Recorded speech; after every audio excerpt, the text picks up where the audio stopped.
Hey guys, and welcome back to this channel. In this video I'll be showing you guys how you can insert an image into your text in Canva. So select font frame. If you don't know where it is, it's in the app section and you're just going to type in font frame and you're just going to select it.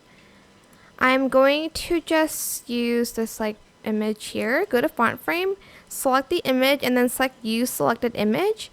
Type in the text you want. I'm just going to type in floral here. Go to settings. You can change the font here if you'd like to.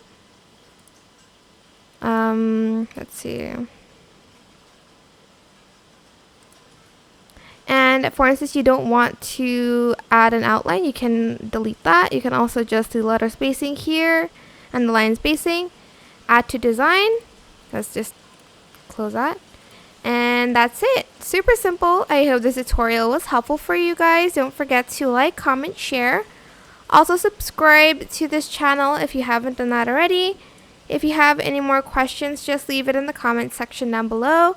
I will try my best to answer them all for you guys. And if you found this video helpful, please click the thanks button above the description box down below. Thank you so much for watching. Bye!